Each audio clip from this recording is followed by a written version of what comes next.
이사야 8장 11절에서 15절 말씀입니다. 주님만을 두려워하라. 이런 제목으로 오늘 하나님 말씀 묵상하도록 하겠습니다. 먼저 11절 말씀. 주님께서 그 힘센 손으로 나를 붙잡고 이 백성의 길을 따라가지 말라고 나에게 이렇게 경고의 말씀을 하셨다.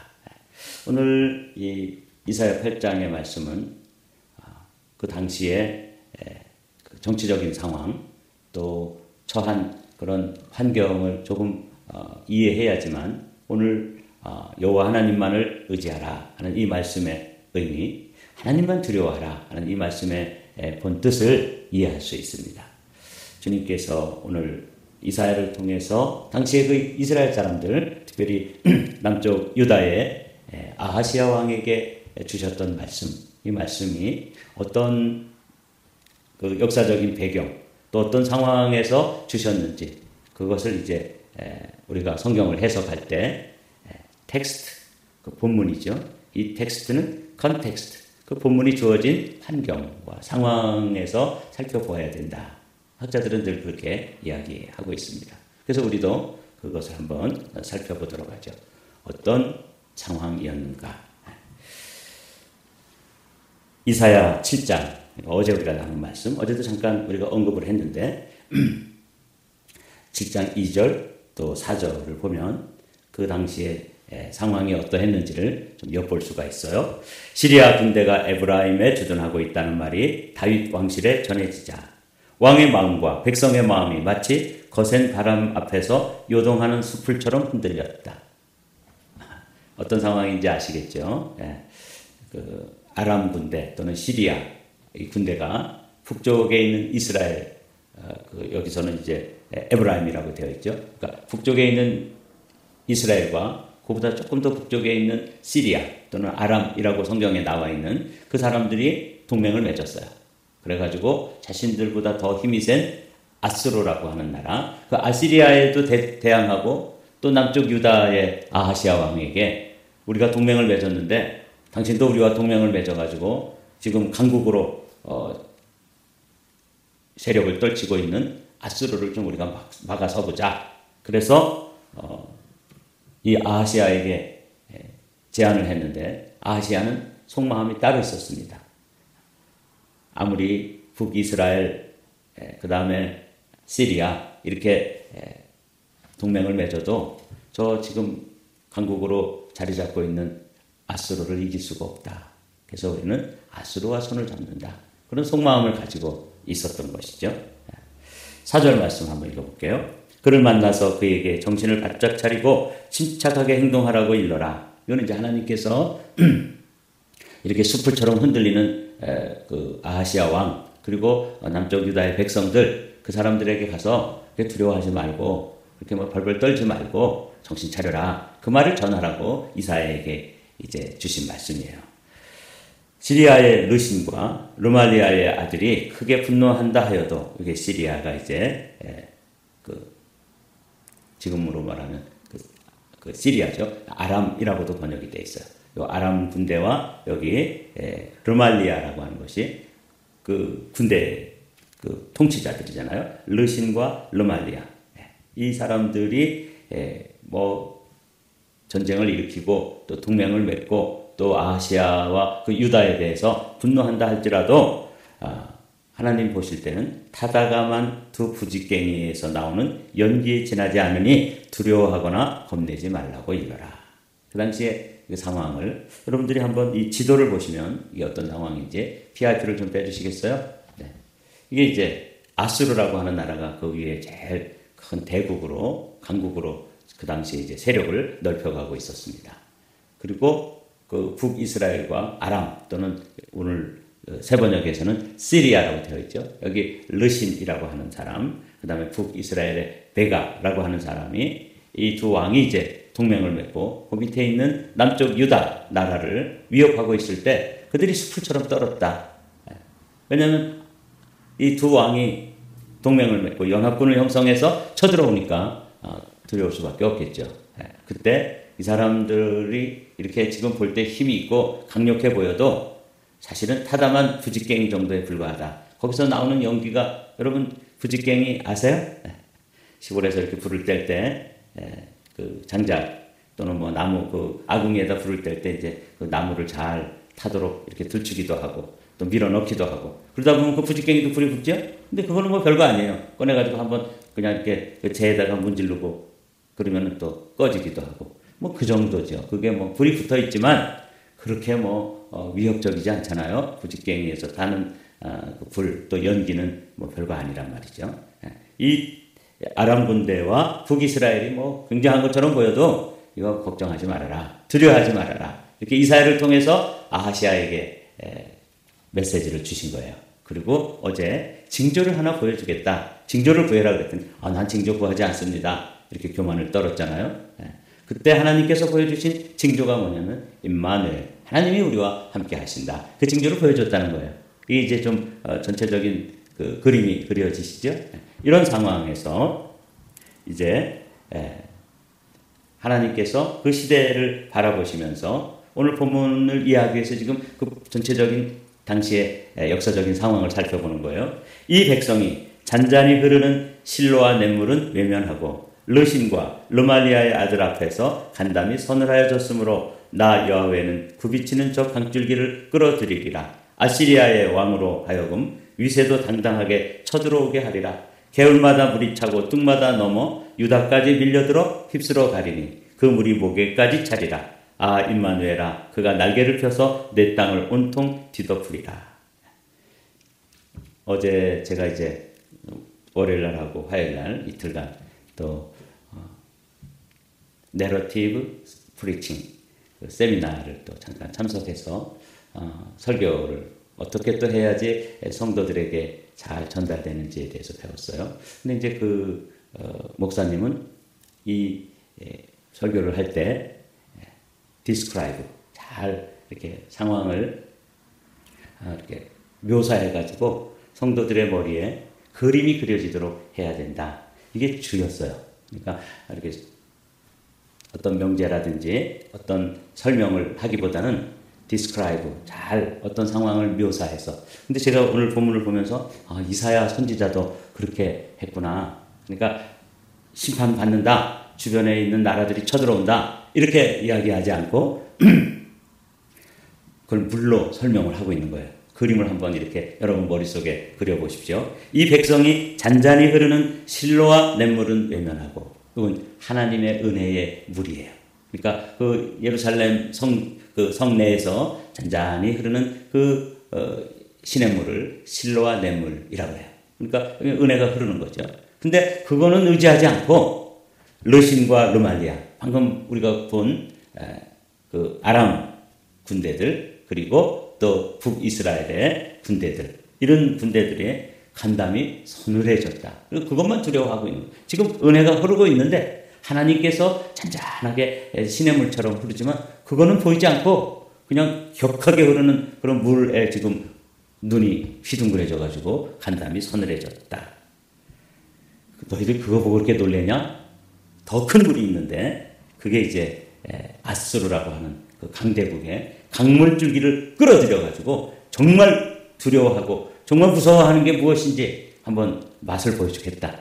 이게 이제 하나님의 은혜도 잔잔히 흐르는 시냇물로 그리고 그 당시에 연합군을 형성해가지고 이 남유다를 쳐들어온 이 북이스라엘과 또 시리아 군대, 아람 군대도 물줄기로 그리고 그 신흥 강국 아수르 또는 아시리아라고 부르는 이 나라의 그 상황도 큰 강줄기로 그림처럼 보여지면서 예언을 하고 있구나.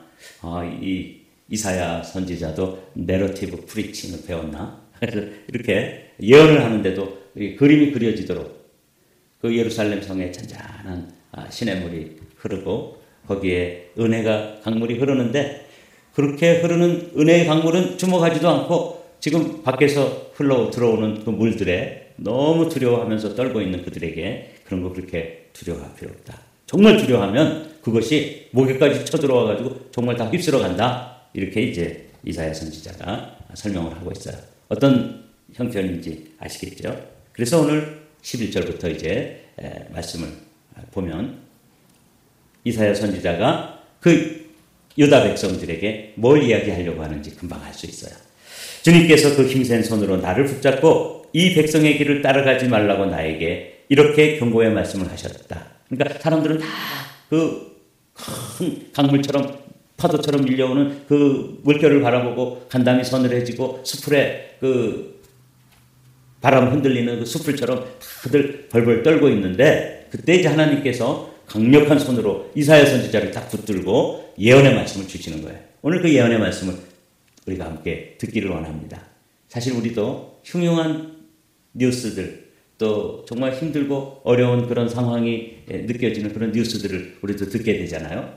한국의 정치 상황, 또 중국과 미국의 또 미중 패권 전쟁, 그리고 또 우리가 사는 LA에도 또 지금 폭동이 일어나가지고 거기에 이제 주 방위군이 투입되기도 하고, 그리고 어느 나라든지 특수부대가 있어요. 그 중에서도 이 미국에는 미 해병대가 특수부대 중에 하나입니다. 그런 미 해병대를 또 투입하겠다고 그러고, 이러니까 이게 흉흉한 소문들이 들리죠? 이럴 때 이제 우리가 어떻게 중심을 잡아야 하는지에 대한 말씀으로 아주 시적절하게 주시는 말씀이에요. 자, 보도록 하죠. 너희는 이 백성에 모의하는 음모에 가담하지 말아라. 그들이 두려워하는 것을 두려워하지 말며 무서워하지도 말아라. 너희는 만군의 주 그분만을 거룩하다고 하여라. 그분만이 너희가 두려워할 분이시고 그분만이 너희가 무서워할 분이시다. 대반전이죠. 사실은 유다 백성들과 유다의 통치자였던 아하스 왕은 지금 주변국들이 막 동맹을 맺고 연합군을 형성해서 쳐들어온다 그러고, 그것보다 더 강력한 군대인 아수르가 또 쳐들어올 것이다 이렇게 얘기하니까 그들이 막 두려워하면서 이럴 때는 어떻게 살아야 돼? 세상을 살다 보니까 또 이렇게 또 혼란하고 또 어지럽고 또 힘든 시기도 다 있네. 그러면서 그들이 아주 힘들어하고 또 고통스러워했던 거죠. 자, 이런 흉흉한 소문을 들을 때 여러분들은 그 소문을 두려워할 것인지, 아니면 이 역사를 주장하시는 하나님을 두려워할 것인지, 이걸 지금 이사야 선지자를 통해서 오늘을 살아가는 저와 여러분들에게도 질문하고 있는 것입니다. 뭘 두려워할 것인가? 정말 두려워할 분이 누군가? 그걸 이제 묻고 있는 것이죠. 여기 이 백성이 모여하는 음모에 가담하지 마라. 그들이 정치적인 단순한 이 음모라는 것은 단순한 정치적인 술수나 그런 게 아니라, 그들이 이런 위기 상황에서 그 아하스라고 하는 왕은 징조를 구해라. 하나님께 기도하면서 하나님이 뭐라고 말씀하시는지 좀 들어보고 싶지 않니? 이렇게 이사야 선지자를 통해서 제안을 했을 때, 아이고 제가 뭘 하나님께 구합니까? 저는 하나님을 시험하지 않겠습니다. 그리고 속으로 음모, 아주 자기 나름대로의 계획이 있었어요. 그 계획이 뭐냐면 하나님을 의지하기보다는 아수르라고 하는 그런 실제적으로 눈에 보이는 그런 강국, 그런 대국을 의지해가지고 이 위기를 벗어나야 되겠다. 이렇게 생각하고 있는 그런 계획들을 하나님께서는 은밀하게 세워진 이런 그 계획들을 음모라고 부른 거예요. 그래서 이 백성이 모의하고 그리고 계획하고 뒷전에서 거래하고 그러는 그 계획에 참여하지 마라. 그거 다 헛된 것이다. 그럼 불타는 부지깽이의 연기 정도 나는 거, 그거를 그렇게 의지하고 두려워하고 그것 때문에 마음 쓰고 그러지 말라는 거죠. 저는 오늘 이 말씀을 우리 시대에 또 우리의 현 상황에 비춰볼 때 아주 참 어떻게 시기적으로 딱 들어맞는 말씀이에요. 여러분들도 이 이사야를 통해서 들려주시는 이 말씀, 우리가 정말 두려워해야 될 분은 여기서 그분만이 세 번, 만군의 주 여호와, 그분만 두려워하면 된다는 거예요. 그분만 의지하면 된다는 거예요. 이게 당시 사람들의 귀에는 들리지 않았던 거죠. 왜냐하면 실제는 전쟁이 일어났거든요. 실제는 자신들보다 훨씬 그 힘이 강력한 그런 군대들이 쳐들어올 거니까 보이지 않는 하나님이 정말 느껴지고 믿어지고 의지가 되고 그렇게 쉽지 않죠? 이 목사인 저도 이 말씀을 묵상하면서 가만히 생각해 봤습니다. 정말 이렇게 실제 상황으로 이렇게 일들이 벌어지고 있는데 내가 가지고 있는 믿음, 여호와 하나님을 의지한다고 하는 이 믿음이 정말 힘이 있는가? 그 당시의 사람들도 하나님은 멀리 계시고 실제 상황은 아주 가까이 와 있는데 그 가까이 있는 상황에서 아수르라고 하는 대국을 의지하는 게 이게 지혜로운 방법이지, 무슨 하나님을 믿고 또 하나님을 의지하고 그분만을 의지하고 이런 게 이게 와 닿겠냐는 것이죠. 그래서 저에게도 한번 이 상황을 적용해 보았습니다. 나는 이런 상황에서 정말 이사야처럼 그분만을 거룩하다고 하여라. 그분만이 너희가 두려워할 뿐이고 그분만이 너희가 무서워할 뿐이다. 그분이 누구예요? 만군의 주 여호와. 이거 참 이렇게 이사야 같은 믿음 가지고 사는 것 이거 쉽지 않아요. 여러분과 저에게도 오늘 아침에 주님이 이 믿음을 지금 들려주고 계신 거예요. 여러분 상황이 어떤 것들이 우리의 힘으로 지나치는 그런 일들이 있을 때 그분만을 의지할 수 있느냐, 그분만을 두려워하고 그분만이 나의 힘이 될 수 있다고 고백하고 선포할 수 있느냐, 이게 저에게 주시는, 그리고 여러분들에게 지금 도전해오는 주님의 음성입니다. 이 아침에 한번 정직하게 한번 이 말씀 앞에 여러분을 세워보시기 바랍니다. 이사야와 같은 그런 믿음의 사람들이 사실은 역사 가운데 많죠. 그 중에서도 이제 김익두라고 하는 우리 한국 초대교회 때에 그 목사님이 이런 말씀을 하신 기록을 찾아봤습니다. 사람이 무섭거든 하나님 앞에 무릎을 꿇어라. 하나님을 두려워하는 자는 사람 앞에서 당당할 수 있다. 김익두 그렇게 되어 있어요. 이게 이제 이사야 선지자와 똑같은 믿음을 가졌던 것이죠. 주님도 이렇게 말씀하셔요. 몸은 죽여도 영혼은 죽이지 못하는 자들을 두려워하지 말고 영혼과 몸을 지옥에 멸하실 수 있는 그분 하나님만을 두려워해라. 이게 믿음이에요.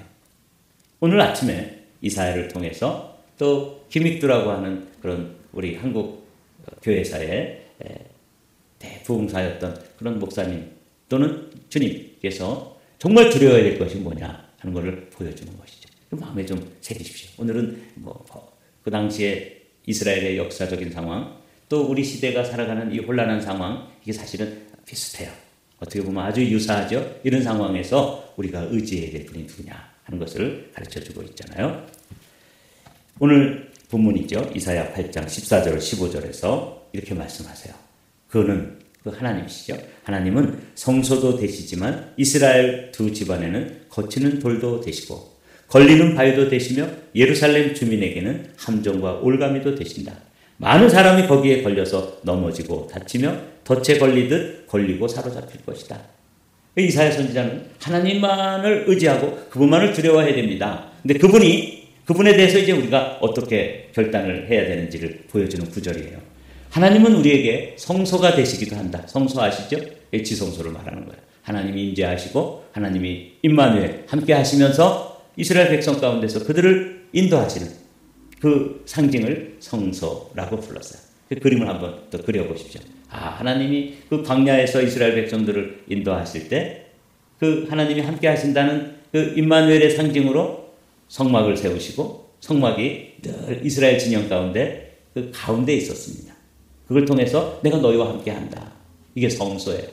그래서 하나님은 우리에게 성소도 되어주시지만 하나님 의지하지 않고 딴 것 의지하고 다른 것 의뢰하고 다른 데 마음을 두고 이 아하스 왕처럼 하나님을 좀 의지하고 그분께 기도하면서 그분의 징조를 구하라 그랬더니 제가 무슨 하나님의 징조를 구합니까? 제가 하나님 시험하지 않겠습니다. 사실은 속으로는 딴 마음을 가지고 있었던 것이죠.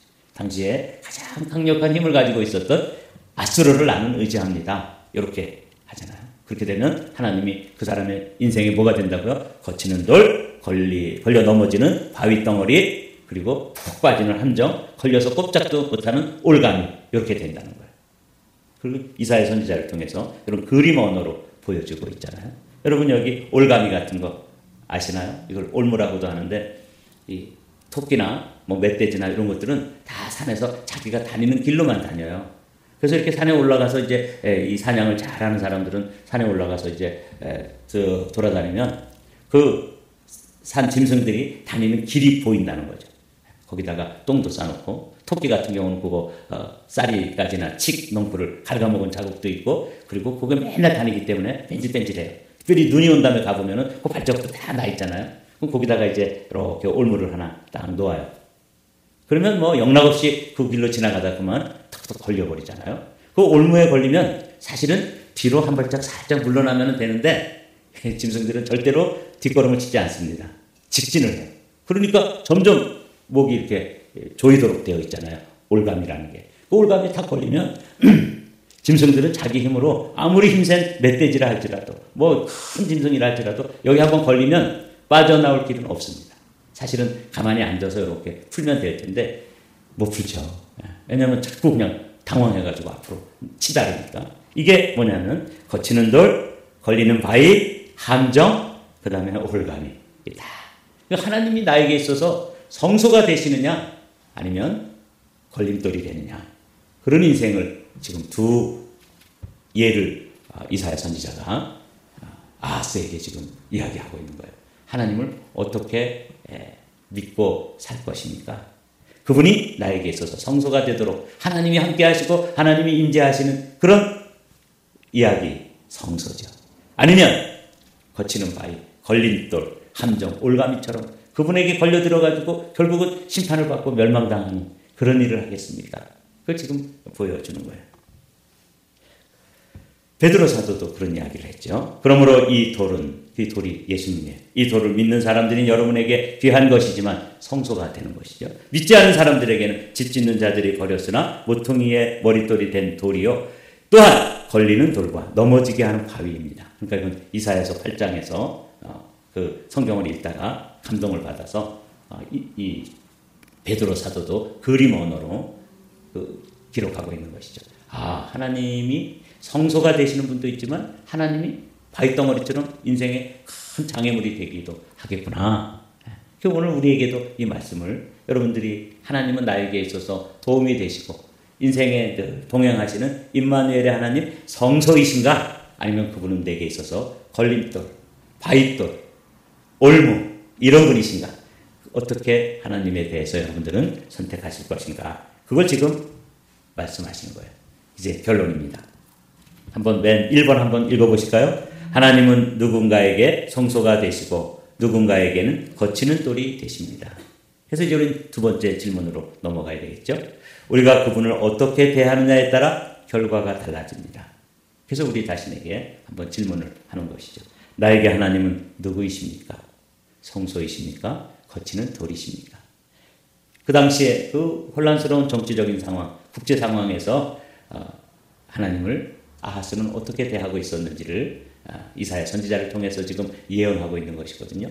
우리도 지금 아하스처럼 뭐 LA에 지금 폭동이 일어난다 그러고 주 방위군이 투입된다 그러고 또 뭐 미 해병대가 또 들어온다 그러고 샌디에고에서 준비하고 있다 그러고 뭐 이 흉흉한 이야기들이 막 들리고 또 우리나라에서는 또 정치적인 상황이 참 어지럽습니다. 자, 이럴 때 우리에게 이사야 선지자처럼 오늘 이 말씀은 우리에게 도전해 오시는 거죠. 나의 마음에 하나님은 성소입니까? 아니면 걸림돌입니까? 주님이 여러분에게 성소와 같이 임마누엘 하시면서 늘 동행하시고 힘이 되시고 또 우리의 보호자가 되시기를 주님의 이름으로 축복합니다.